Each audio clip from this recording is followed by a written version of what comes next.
Hi അസ്സലാമലൈക്കും welcome back to my channel Maimoon's kitchen. അപ്പം ഇന്നത്തേത് കാലിയായ സാധനമാണ്. 2 ദിവസം മുമ്പ് ഉണ്ടാക്കിയതാണ്.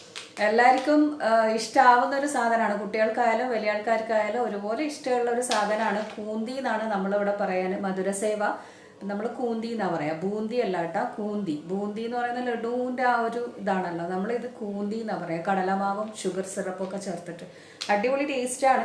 അപ്പോൾ ഒരു പാക്കറ്റിൽ ഇങ്ങനെ ബേക്കറിയിൽ നിന്ന് വാങ്ങും. ഇടക്കിടക്ക് വാങ്ങുന്നതിനെക്കാട്ടിലും നമുക്കത് വീട്ടിൽ ഉണ്ടാക്കാൻ പറ്റുമെങ്കിൽ പിന്നെ അതല്ലേ നല്ലത്. അപ്പോൾ അങ്ങനെ നല്ല ടേസ്റ്റി ആയിട്ടുള്ള കൂന്തിൻ്റെ റെസിപ്പിയാണ് ഇന്ന് കാണിക്കുന്നത്.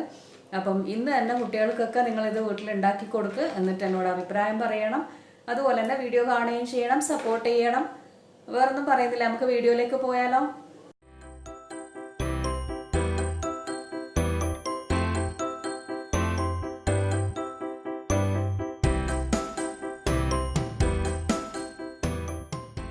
അപ്പം മിക്സ്ചർ, കൂന്തി, അതുപോലെ പെട്ടിയപ്പം ഇതൊക്കെ ഉണ്ടാക്കിയിട്ട് ഇങ്ങനെ ഡബ്ബയിലേക്ക് നിരത്തി വെച്ചിട്ടുണ്ട്. അപ്പോൾ അത് തീരുന്നവരെ ഇനി ഇങ്ങനെ തിന്നുകൊണ്ടേ ഇരിക്കാമല്ലോ.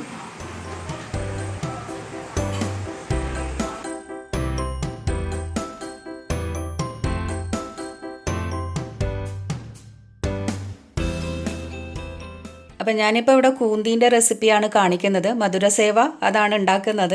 മിക്സ്ചർ അതുപോലെ തന്നെ പെട്ടിയപ്പമൊക്കെ ഞാൻ ഇതിനു മുമ്പ് വീഡിയോ സെപ്പറേറ്റ് ആയിട്ടൊക്കെ കാണിച്ചിട്ടുണ്ട്. അപ്പം ആ വീഡിയോ ലിങ്ക്സൊക്കെ ഞാൻ കൊടുക്കാം ഡിസ്ക്രിപ്ഷനിൽ, നിങ്ങൾക്ക് വേണമെങ്കിൽ നോക്കിയാൽ മതി.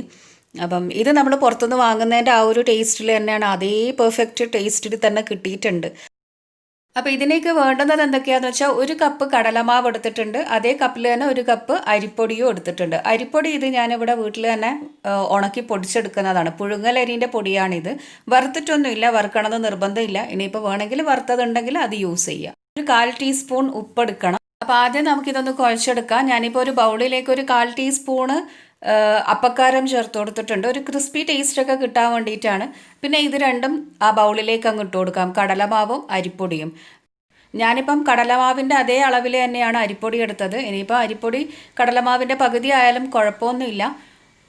ഇനിയിപ്പോൾ ഇതിലേക്ക് ഉപ്പ് ചേർത്ത് കൊടുക്കുക. ഉപ്പിൻ്റെ അളവ് കൂടണ്ട, കാരണം ഇതൊരു സ്വീറ്റ് ആണല്ലോ. അപ്പം അതൊന്ന് ബാലൻസ് ചെയ്യാനുള്ള ഉപ്പാണ് നമ്മൾ ചേർത്ത് കൊടുക്കേണ്ടത്. പിന്നെ ഒരു കളറ് കിട്ടാൻ വേണ്ടിയിട്ട് 1/4 ടീസ്പൂൺ മഞ്ഞൾപ്പൊടി ചേർത്ത് കൊടുത്തിട്ടുണ്ട്. അതല്ലെങ്കിൽ 1/4 ടീസ്പൂൺ യെല്ലോ ഫുഡ് കളർ ചേർത്താലും മതി. ഇനിയിപ്പോൾ നന്നായിട്ടൊന്നങ്ങ് മിക്സാക്കി എടുക്കാം. എല്ലാം കൂടെ മിക്സാക്കിയിട്ട് കുറച്ച് വെള്ളം ഒഴിച്ചിട്ട് ഇതൊന്ന് നല്ലൊരു മാവാക്കി ടൈറ്റായിട്ട് കുഴച്ചെടുക്കണം.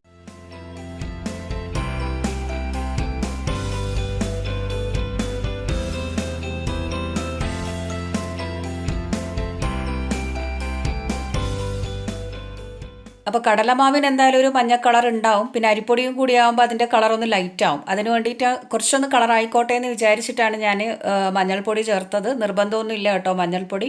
ഇനിയിപ്പോൾ ഇത് നന്നായിട്ടൊന്നങ്ങ് കുഴച്ചെടുക്കണം. അപ്പോൾ കുഴക്കുമ്പോൾ ഒരുപാട് ലൂസും ആയി പോകരുത് നമ്മുടെ ഈ മാവ്, അതുപോലെ ഒരുപാട് ടൈറ്റും ആവരുത്. അങ്ങനെ ഇതിപ്പം കുഴച്ചെടുത്ത് വെച്ചിട്ടുണ്ട്. ഇനിയിപ്പോൾ ഇതെന്താ ചെയ്യാന്ന് വെച്ചാൽ ഇടിയൂന്നിയിൽ എണ്ണയിലേക്ക് ഡയറക്റ്റായിട്ട് അങ്ങോട്ട് ഊന്നി കൊടുക്കുകയാണ് ചെയ്യുക.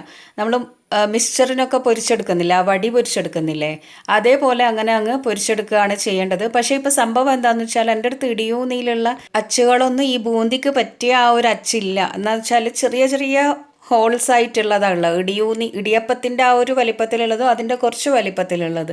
അതിൽ ഈ മിക്സ്ചറിനൊക്കെ നമ്മൾ വടി പൊരിച്ചെടുക്കുന്നില്ല, ആ ഒരു സൈസിലേക്ക് ഇട്ടുള്ളൂ. അപ്പോൾ ഈ കൂന്തി എന്നൊക്കെ പറയുന്നത് അതിലും കുറച്ചും കൂടെ തടിയുള്ളതാണ്. അപ്പോൾ അതുകൊണ്ട് പിന്നെ ഉള്ളത് ചെറിയ സൈസിൽ മുറുക്കിനൊക്കെ ഉള്ള ചെറിയ സൈസിലുള്ളതാണ്. അപ്പോൾ അതിലും വലിയ ഹോളുള്ള ഒരു അച്ചൊന്നും കിട്ടിയിട്ടില്ല. അതുകൊണ്ട് ഞാനിപ്പോൾ എന്താ ചെയ്തതെന്ന് വെച്ചാൽ ഇതേപോലെ കുറച്ചായിട്ട് കയ്യിലെടുത്തിട്ട് ഇങ്ങനെ പിടിയൊക്കെ നമ്മൾ ഉരുട്ടിയെടുക്കുന്നില്ല, അതേപോലെ ജസ്റ്റ് അങ്ങ് ഉരുട്ടിയെടുത്തു. അത് ഈ എല്ലാം ഒരേ സൈസിൽ തന്നെ ഉരുട്ടിയെടുത്താൽ മതി. പിടി എന്ന് പറയുമ്പം 2 സൈഡിൽ അറ്റപ്പോഴും നേർമയായിട്ടാണ് ഉണ്ടാവുക. എല്ലാം ഒരേ സൈസിൽ തന്നെ ഒന്നിങ്ങനെ ഉരുട്ടിയെടുത്താൽ മതി. അപ്പം ഞാൻ അങ്ങനെയാണ് ചെയ്യുന്നത്. നിങ്ങളുടെ അടുത്ത് വലിയ സൈസിലുള്ള അച്ചുണ്ട് എന്നുണ്ടെങ്കിൽ അതിൽ ഊന്നിയിട്ടങ്ങ് ഡയറക്റ്റ് എണ്ണയിലേക്ക് ഇട്ട് കൊടുത്താൽ മതി. അപ്പം നന്നായിട്ട് ആയി വരും.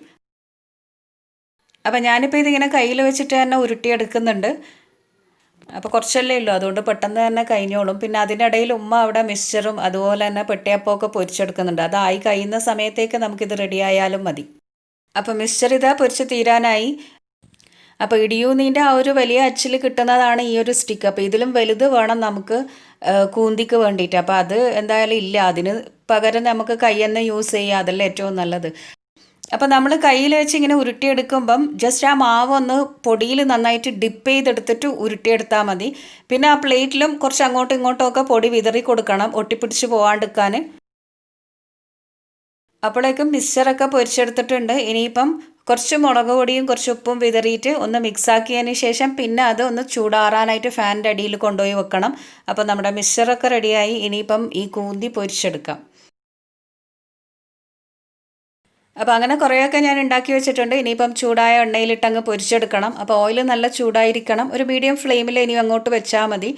എന്നിട്ട് കുറച്ച് കുറച്ചായിട്ട് ഈ എണ്ണയിലേക്ക് അങ്ങോട്ട് കൊടുക്കാം. അപ്പോൾ അതവിടെ എണ്ണയിൽ ഇടുന്ന സമയത്ത് തന്നെ നമ്മൾ ഇപ്പുറത്ത് കുറച്ച് ഷുഗർ സിറപ്പും കൂടെ ആക്കി വെക്കണം. ഷുഗർ സിറപ്പ് എന്ന് പറയുന്നത് ലൂസായിട്ടുള്ള അല്ല, 1 സ്ട്രിങ് കൺസിസ്റ്റൻസി തന്നെ ആവണം. അതായത് അതിലിട്ടൊന്ന് മിക്സ് ആക്കിയിട്ട് ഒന്ന് പിടിച്ച് നിൽക്കുന്ന കണക്കിന്. അപ്പോൾ കുറച്ച് അധികം തന്നെ തിളപ്പിച്ചെടുക്കണം. അപ്പം ഞാനിപ്പം 1.5 കപ്പോളം പഞ്ചസാര 1/2 കപ്പ് വെള്ളത്തിലാണ് സിറപ്പാക്കി എടുക്കുന്നത്. എന്നിട്ട് നന്നായിട്ട് അവിടെ നിന്ന് അങ്ങ് തിളച്ച് വരണം. എന്താ പറയുക, പഞ്ചസാരയൊക്കെ അലിഞ്ഞിട്ട് 1 സ്ട്രിങ് കൺസിസ്റ്റൻസി ആവുന്നത് വരെ ജസ്റ്റ് ഇടക്കിടക്ക് ഒന്ന് അങ്ങ് ഇളക്കി കൊടുത്തോണ്ടേ ഇരിക്കാം. അപ്പോൾ അതവിടെ ആയി വരുന്ന സമയത്തേക്കും ഇവിടെ എണ്ണ നന്നായി തിളച്ച് വന്നിട്ടുണ്ട്. ഇനിയിപ്പോൾ ഇതിലേക്ക് കുറച്ച് കുറച്ചായിട്ട് കൂന്തി ഇട്ടിട്ട് അങ്ങ് പൊരിച്ചെടുക്കണം. അപ്പോൾ ഇനിയിപ്പം മീഡിയം ഫ്ലെയിമിൽ അങ്ങ് വെക്കുക. എന്നിട്ട് ഒരുപാട് ക്വാണ്ടിറ്റി ഒരുമിച്ചിട്ട് എണ്ണയിലേക്ക് ഇട്ട് കൊടുക്കണ്ട, കുറച്ച് കുറച്ചായിട്ട് ഇട്ട് കൊടുത്തിട്ട് നന്നായിട്ടൊന്നങ്ങ് പൊരിച്ചെടുത്താൽ മതി.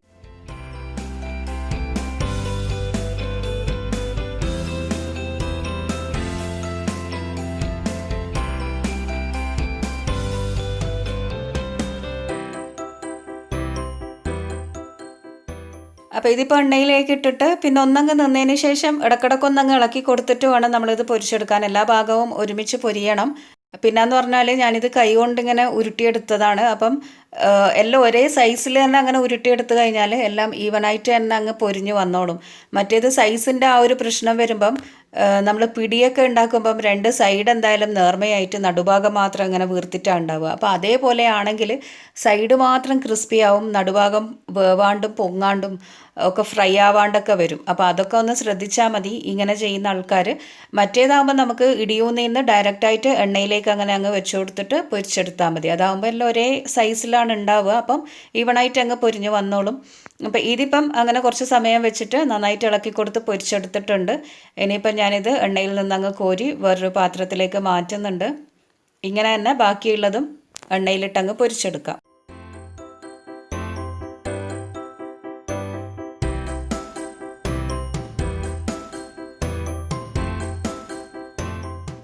അപ്പോൾ ഇതിപ്പോൾ ഇങ്ങനെ എണ്ണയിലേക്ക് ഇടുമ്പോൾ തന്നെ നന്നായിട്ട് പതഞ്ഞ് വരും. എണ്ണ നന്നായി പതഞ്ഞ് കാണാം, ആ ഒരു ബബിൾസൊക്കെ കാണാം. അപ്പോൾ അതൊക്കെ അടങ്ങുന്നതാണ് ഇത് ഫ്രൈ ആയി എന്നുള്ളതിന് ഒരു മനസ്സിലാക്കാനുള്ളത്.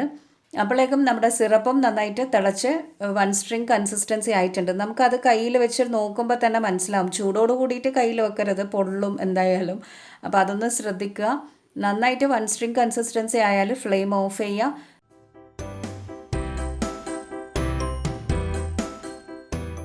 അപ്പം ഞാനിതിപ്പം ഫ്ലെയിം ഓഫ് ചെയ്ത് വെച്ചിട്ടില്ല, ഏറ്റവും ലോ ആക്കി വെച്ചിട്ടുണ്ട്. എന്താണെന്ന് വെച്ചാൽ ഇത് ചൂടാറിക്കഴിഞ്ഞാൽ ശരിയാവില്ല. ആ ചൂടോട് കൂടിയിട്ട് തന്നെ നമ്മൾ കൂന്തിയിലേക്ക് ഒഴിച്ചിട്ട് മിക്സ് ആക്കണം.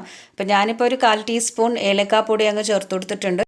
കുറച്ച് ഏലക്കായ പഞ്ചസാരയും കൂട്ടിയിട്ടൊന്ന് മിക്സിയിൽ പൊടിച്ചെടുത്തതാണ്. അപ്പം പെട്ടെന്ന് കേടാവുകയില്ല, എന്താ പറയുക, നന്നായിട്ട് പൊടിഞ്ഞ് വരികയും ചെയ്യും. അപ്പോൾ അങ്ങനെ ആക്കി വെച്ചതാണ്. അത് ഞാൻ കുറച്ച് ചേർത്തിട്ടുണ്ട്. ഇനിയിപ്പോൾ ഒന്ന് തിളപ്പിച്ചെടുത്തിട്ട് ഫ്ലെയിം അങ്ങ് ഓഫ് ചെയ്യുക. എന്നിട്ട് പൊരിച്ചെടുത്ത കൂന്തിയിലേക്ക് ഇതങ്ങ് ഒഴിച്ചിട്ട് മിക്സ് ആക്കണം. അപ്പോൾ കൂന്തിയൊക്കെ പൊരിച്ചെടുത്ത് വെച്ചിട്ടുണ്ട്. ഇനിയിപ്പോൾ ഞാനിത് വേറൊരു ബൗളിലേക്ക് മാറ്റുന്നുണ്ട്. എന്നിട്ട് ഇതിൽ നമുക്ക് സിറപ്പ് അങ്ങ് ഒഴിച്ചു കൊടുക്കാം. അപ്പം കൂന്തിയും അതുപോലെ തന്നെ സിറപ്പും നല്ല ചൂടുണ്ടാവണം. പൊരിച്ച് കുറേ സമയം വെക്കരുത്, പുറത്ത് തണിഞ്ഞു പോകാനാക്കരുത്. നല്ല ചൂടോട് കൂടിയിട്ട് തന്നെ ഇതിലേക്ക് നമുക്ക് ആ സിറപ്പ് അങ്ങ് ഒഴിച്ചു കൊടുക്കാം. എന്നിട്ട് ജസ്റ്റ് ഒന്ന് മിക്സാക്കി എടുക്കാം. അപ്പോൾ ഒരു സ്പൂൺ കൊണ്ട് ഇങ്ങനെ ഒന്ന് ഇളക്കി കൊടുത്തിട്ട് അങ്ങോട്ടും ഇങ്ങോട്ടും ഒക്കെ ഒന്ന് തിരിച്ചും മറിച്ചും ഇട്ട് കൊടുത്തിട്ട് സിറപ്പ് ഒഴിച്ചു കൊടുത്താൽ മതി. ഈ കൂന്തിയിൽ എല്ലാ ഭാഗത്തും ആ സിറപ്പ് പിടിക്കാനായിട്ട്. പിന്നെ നമ്മൾ പെട്ടെന്ന് കൈ കൊണ്ട് തൊടണ്ട, കാരണം ഇത് ചൂടുള്ള സിറപ്പാണല്ലോ ഒഴിക്കുന്നത്. അപ്പോൾ അതൊന്ന് ശ്രദ്ധിച്ചാൽ മതി. നന്നായിട്ടൊന്നങ്ങ് മിക്സാക്കി എടുക്കുക. ആ ഒരു കൂന്തിയിൽ എല്ലാത്തിലും സിറപ്പ് പിടിക്കുന്ന കണക്കിനൊന്ന് മിക്സാക്കി എടുത്താൽ മതി.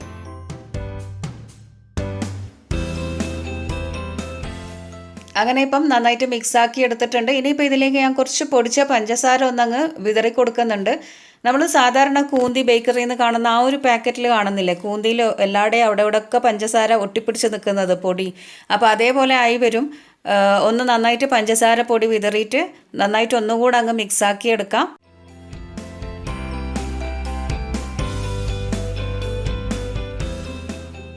അങ്ങനെ ഇപ്പോൾ ഇത് ഞാനെല്ലാം മിക്സാക്കി വെച്ചിട്ടുണ്ട്.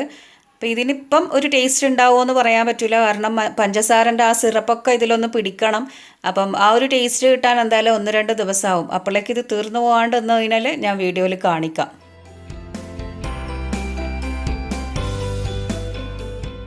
അപ്പോൾ അങ്ങനെ നല്ല ടേസ്റ്റി ആയിട്ടുള്ള കൂന്തി റെഡി ആയിട്ടുണ്ട്. പിന്നെ ഇതിൻ്റെയൊക്കെ ആ ഒരു ടേസ്റ്റ് എന്ന് പറയുന്നത് 1-2 ദിവസമൊക്കെ കഴിഞ്ഞാലേ ശരിക്കും കിട്ടുള്ളൂ. അപ്പം മിക്സ്ചറും കൂന്തിയും അതുപോലെ തന്നെ പെട്ടിയപ്പവും ഒക്കെ റെഡിയാക്കി വെച്ചിട്ടുണ്ട്. ഇനിയിപ്പോൾ ഇതൊരു ഡബ്ബയിലേക്ക് ചൂടാറിയാൽ അങ്ങ് മാറ്റണം, എന്നിട്ട് ഇടക്കിടക്ക് അങ്ങ് തിന്നാം. എത്രയും പെട്ടെന്ന് തീരുന്നതാണ് ഇതൊക്കെ. അപ്പം കൂന്തി ഫസ്റ്റ് ടൈമാണ് ഉണ്ടാക്കിയത്. അടിപൊളി ടേസ്റ്റാണ്. പുറത്തുനിന്ന് വാങ്ങുന്ന ആ ഒരു ടേസ്റ്റിൽ തന്നെയാണ് കിട്ടിയത്. അപ്പം 2 ദിവസം കഴിഞ്ഞാലാണ് ശരിക്കും ഇതിൻ്റെ ആ ഒരു പെർഫെക്റ്റ് ഒരു മധുരമൊക്കെ അറിയാൻ, പിന്നെ ആ പഞ്ചസാരയൊക്കെ ഒന്ന് നന്നായിട്ട് പിടിച്ചു വരാനും എന്തായാലും 1-2 ദിവസമൊക്കെ എടുക്കും. അപ്പം ഞാനിപ്പോൾ ഇതൊക്കെ ചൂടാറിയതിന് ശേഷം ഒരു ബോക്സിലൊക്കെ ഇട്ട് വെച്ചിട്ടുണ്ട്. അങ്ങനെ 2 ദിവസം കഴിഞ്ഞിട്ടുള്ളൊരു കാഴ്ചയാണിത്. എന്താ പറയുക, പഞ്ചസാരയൊക്കെ ആ ഒരു കൂന്തിയിൽ നന്നായിട്ട് പിടിച്ചിട്ടുണ്ട്. നല്ല മധുരമൊക്കെ ആയിട്ടുണ്ട്. ആ ഒരു സിറപ്പൊക്കെ പിടിച്ചിട്ട് നല്ല ടേസ്റ്റും ഉണ്ട്. പഞ്ചസാര ഉണ്ടോ അതിൻ്റെ മുകളിൽ നന്നായിട്ട് കോട്ടായി നിന്നിട്ടുണ്ട്. അപ്പോൾ ഇതാണ് നമ്മുടെ കൂന്തി എന്ന് പറയുന്നത്. നിങ്ങളെന്താ പറയുക, അതിൻ്റെ ആ ഒരു പേര് ഇവിടെ ഒന്ന് കമൻറ്റ് ചെയ്യണേ. പിന്നെ ബേക്കറിയിൽ നിന്ന് വാങ്ങുന്ന ആ ഒരു കൂന്തീൻ്റെ ടേസ്റ്റ് എന്തായാലും എല്ലാവർക്കും കഴിച്ച ആൾക്കാർക്ക് മനസ്സിലാവും. ആ ഒരു ക്രിസ്പി സോഫ്റ്റ് ആയിട്ടുള്ളൊരു ടേസ്റ്റാണ്. നന്നായിട്ട് പൊട്ടി വരുന്ന ഒരു ടേസ്റ്റ് ഉണ്ടല്ലോ, എന്നാൽ അതൊരു ക്രിസ്പിയുമാണ്. ആ ഒരു രീതിയിലാണ് അത് ഉണ്ടാക്കുമ്പോഴും നമുക്ക് അങ്ങനെ തന്നെയാണ് കിട്ടിയത്. അപ്പോൾ എല്ലാവരും വീട്ടിൽ ഉണ്ടാക്കി നോക്ക്, എന്നിട്ട് എന്നോട് അഭിപ്രായം പറയണം, കമൻറ്റ് ചെയ്യണം, ലൈക്ക് ചെയ്യണം, ഷെയർ ചെയ്യണം, വീട്ടിൽ ട്രൈ ചെയ്ത് നോക്കണം. അപ്പോൾ പുതിയ പുതിയ റെസിപ്പീസും ടിപ്സും വ്ളോഗ്സും ഒക്കെ ആയിട്ട് നമുക്ക് ഇനിയും കാണാം. അതുവരെ keep watching Maimoon's kitchen. Take care and bye. Thank U.